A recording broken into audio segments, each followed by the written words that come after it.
Here we are, bottom of the Smash Mountain. I would like to thank my supporters over at patreon.com/bsmpod for continuing to support me and what I'm doing. I would also like to thank all the viewers and listeners of the podcast tuning in yet again.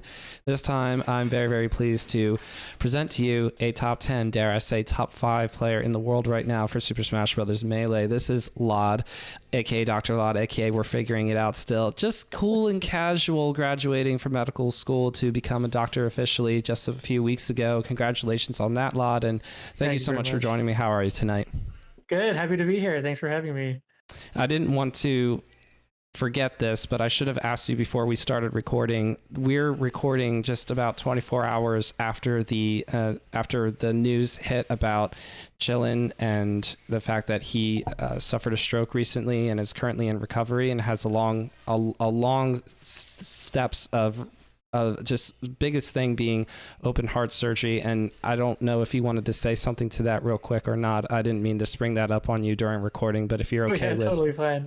Okay. Yeah, it's crazy to hear about. I mean, I remember like I tuned into his stream maybe like 3-4 weeks ago and heard him complaining about his knee. And I mean, he said he was in pain from what he thought was like a ligament tear, or maybe like some swelling, wasn't really sure. Maybe saw like a doctor or two, but he seemed to be kind of playing it off as, not, something that was an inconvenience to him, but nothing like too crazy. But then to hear all of a sudden that like it blew up to such a disaster, it's crazy to hear about. I mean, you never really think that someone so young in our scene would have such a disastrous medical catastrophe, but goes to show that you can never really be too careful. Seems like his knee was actually infected and ended up spreading to his heart, potentially causing like a septic embolus leading to this stroke, which is crazy to hear about in someone so young. But definitely glad that like the Smash community is stepping up and providing him a lot of the support financially and emotionally that I'm sure he needs right now. Yes, the GoFundMe that you're referring to specifically already over $100,000, and that's amazing to see just within 24 hours. And so for anyone who's interested, you can find that in the description along with all the other links that you can find for lloD as well, all that kind of stuff. So I'm just going to be putting that down there, the GoFundMe, for at least the next couple of episodes as we continue to hope for nothing but the best for Chillin and his family and friends. So I was asking also partially because since you came up in the MDVA scene, and that's Chillin's backyard, now lives in SoCal, but coming up from MDVA as well, and more or less being one of the people to help make that a scene in the first place. I was just wondering if you have any memories from your earlier days, because for people who didn't listen to your Radio Melee episode, they should have, and everything else that's been coming out about you recently, you've been playing the game a really long time, longer than what most people give you credit for. I'm just wondering if you have any memories with Chillin. Yeah, I used to be. So Chillin is famous for being one of the youngest kids on the block, right? He beat Ken when he was like 13 or something. Yeah. My first tournament was when I was, I think, 10 or 11 years old. And like, I used to go to these tournaments where like Chillin was one of the celebrities back then. It was so cool to see him. And actually, so Chudat used to host these bi-weekly tournaments and at his house. And there was one year where it was like a Halloween theme where everyone dressed up in costumes. And funnily enough, Rishi and I decided to dress up as Azin and Chillin, who were like one of the premier teams back then, because Rishi and I used to look up to them so much. So I wore like his whatever, like the football jersey he used to wear. Oh, the Packers jersey, yeah. The Aaron Rodgers jersey or Favre, yeah. Like paste or cut out the letters and put it on my chest. He ended up, Rishi carried like Azin's signature bag that he would always carry around with him in tournaments. So yeah, I've looked up to Chillin for as long as I can remember. So it's heartbreaking to see him go through such a catastrophe. The silver lining being that even with a very long recovery ahead and an open heart surgery, that's super serious, but there seems to be some optimism or a lot of optimism on what we're hearing from Chillin's brother, that a road to recovery is there, and that given time, and I'm sure this is not just a matter of weeks, it'll be months or years, but that recovery is very possible for him. So we'll continue to hope for the best. I wanted to ask you about about playing for this long and making it to this part of your career in Melee where you have been able to prove you can beat the best players, you can be counted among the best players, and why you continue to stick with it. I think you've probably talked about this at length before, but I'm always curious about people who played Melee for a really long time. I don't picture you as constantly playing the game, solely focusing on it the entire time. I think you lived a lot of your life, of course, going to medical school being just the most recent example and graduating from it. But I'm always curious about why continue to play. Why wouldn't you focus on other things or develop other interests and hobbies as you continue to grow older and mature?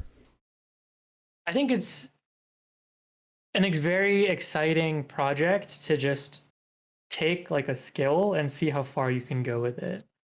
Like a lot of people consider themselves like jacks of all trades, where they can do many, many things like decently well.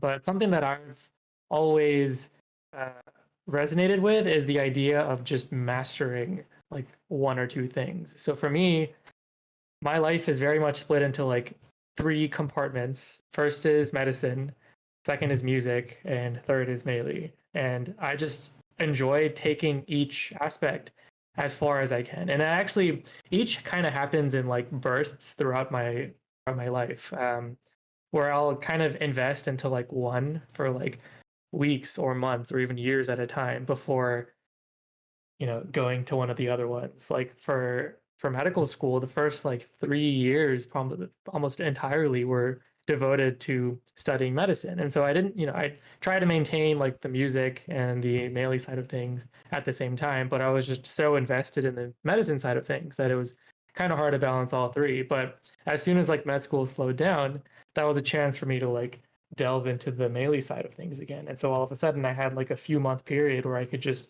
devote almost all of my attention into it just to see how far I could push myself. And, you know, I think that kind of concept has happened a lot throughout my career. Cause like similarly in college, like uh, there was a few year time span where I didn't put too much time into Smash, but then as soon as my senior year hit, and then the year after college, when I took a gap year to work, I put so much more time into Melee just to see how far I could go. And that was also like a big spike in my career. Because in 2018, I won even bigger Belk, which is like a SoCal tournament where I ended up beating like top 10 level players. When back then I was considered like maybe top 30 or 40 in the world. And so I think like I bounce back and forth between those three aspects of my life, but definitely I always find a way to like, hone in on one of them when I have time and then just see how far I can go. And something that I'll always give Melee credit for is that there's always more for you to discover, to play, to get into. I think, especially because it seems to change even by the month, it feels like.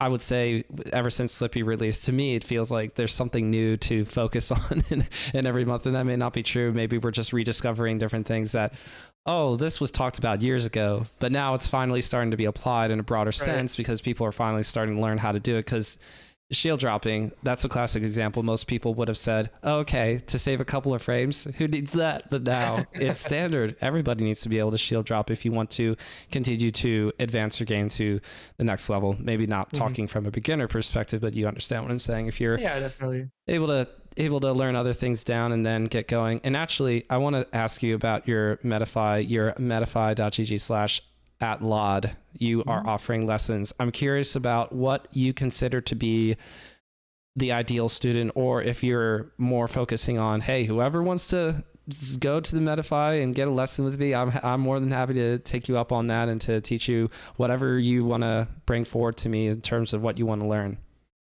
So my lessons, I think, are actually very different from what most other Smash coaches do. My lessons are very much put your controller away, put your VODs of your own gameplay away, and let's talk about what optimal melee looks like. What the ideal game plan is between your character and your opponent's character. So based on the data of the game, based on the data of the matchups, so things like kill percents, combo strings, and interactions, just true data about the game and about the matchup, and how can you expand on that once you actually have humans controlling the characters. So thinking about like neutral game, mind games, conditioning, how that all superimposes on the data. And if you can incorporate all of that together, then you can ultimately create the ideal game plan. And so my lessons revolve around that concept, that I do think it's possible to create the ideal game plan based on uh, all of the above topics. And so that's what a lot of my lesson plans are. And so my ideal student is someone who's able to, like, you know, put their controller away and actually talk about the game without a controller in their hand, which you think is easy. It's actually one of the hardest things you can do. Is like picturing in your head what the game should look like what your yeah. If you're not visual, I'm sure it's tough. Yeah, but I think that on its own is enough of a challenge to make my lessons worth it. But definitely can spark some very interesting conversations, as well as set the foundation for what I think is the most optimal method of improvement. Sorry, I didn't mean to cut you off. I wanted to ask about your time at William and Mary, because your successor, Bard, aka Neil, who took over for being president at William and Mary for the Melee Club, the Smash Club that you founded. So that's super cool. You were talking about teaching just now, and it seems to date back to William and Mary. Is that when you first started saying, I want to formally teach people, I want to put up the whiteboard and start pointing at things and going, you need to do this when you're playing against Peach or as Peach? Oh yeah, so I did end up writing my guide to improvement, which I think is pretty widespread at this point.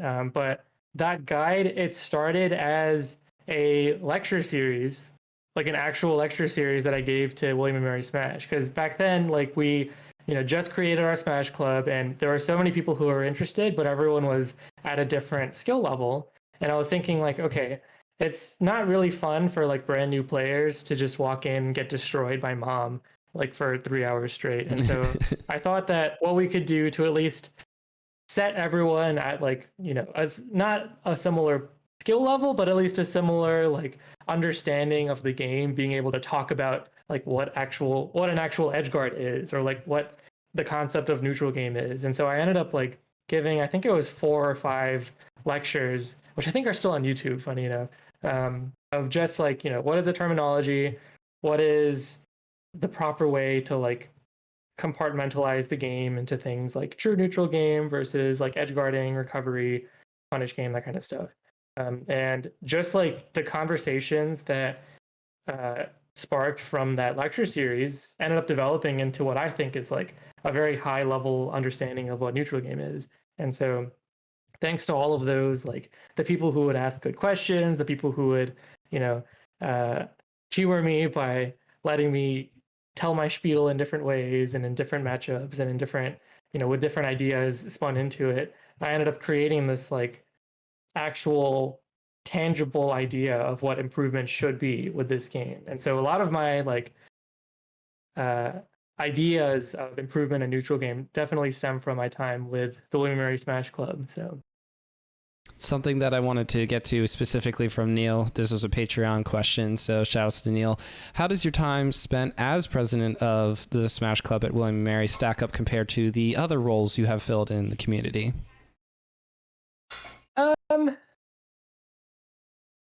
It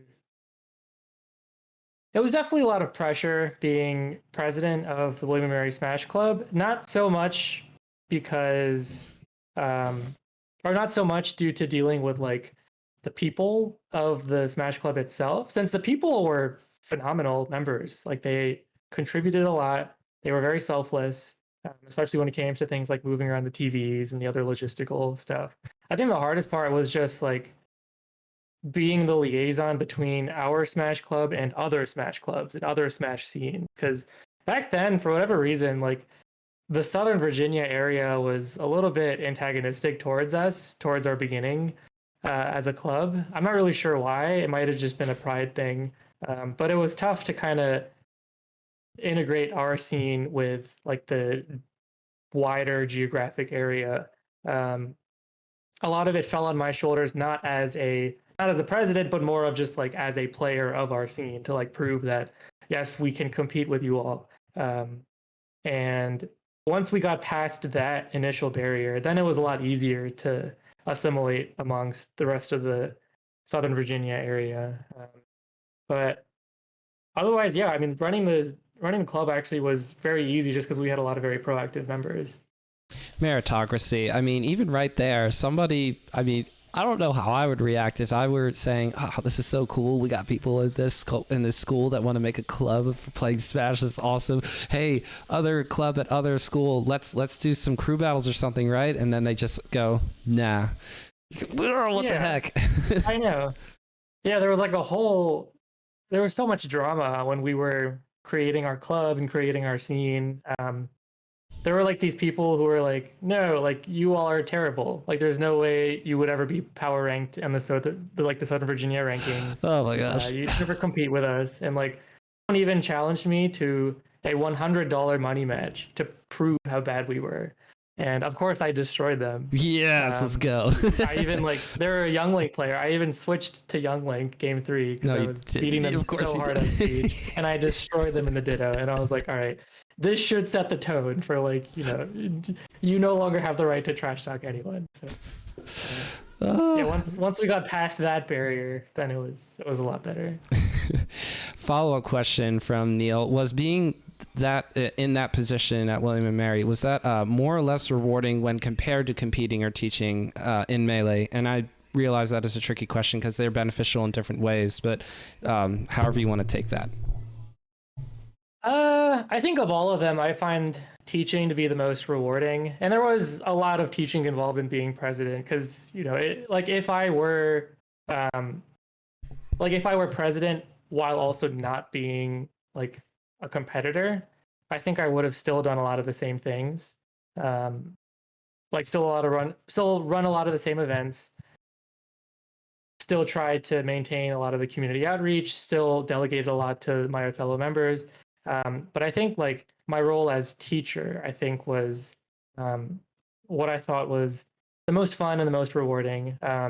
Just because it was a chance for me to try to grow the scene and improve the scene in ways that I don't think just a president would be able to do, if that makes sense. I think being able to like, sit down with someone and actually talk about their thoughts about the game and what I think their thoughts about the game are or what they should be, like that kind of conversation, I think was a lot more meaningful for me.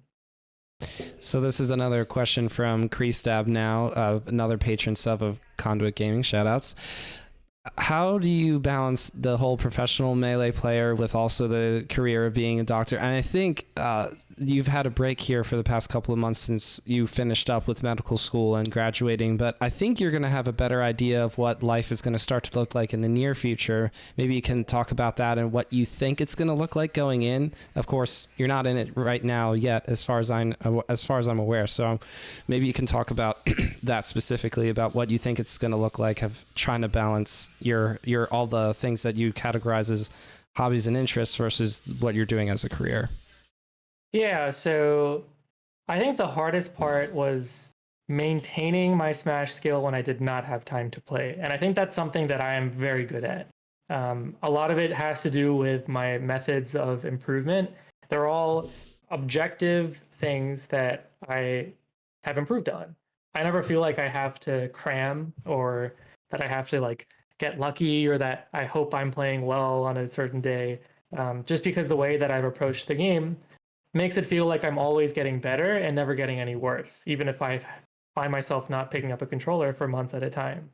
And so, like, a good example was last year, right before the Smash World Tour qualifiers in the end of October. I just came off of like 5 months of audition rotations, which are like, in a fourth year medical student's perspective, your chance to spend time at various hospitals effectively begging the residency to hire you as where you're spending like 24/7 like doing everything you can to shine and stand out. And like I didn't play like at all from pretty much like June through the end of October.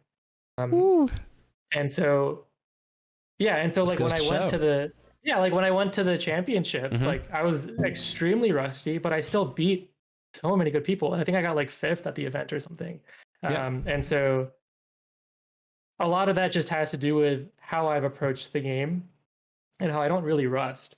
Um, and like I'm sure people in the comments are going to be like, "Oh, you play Peach, you have no tech skill," and then watch my hands and then tell me that again.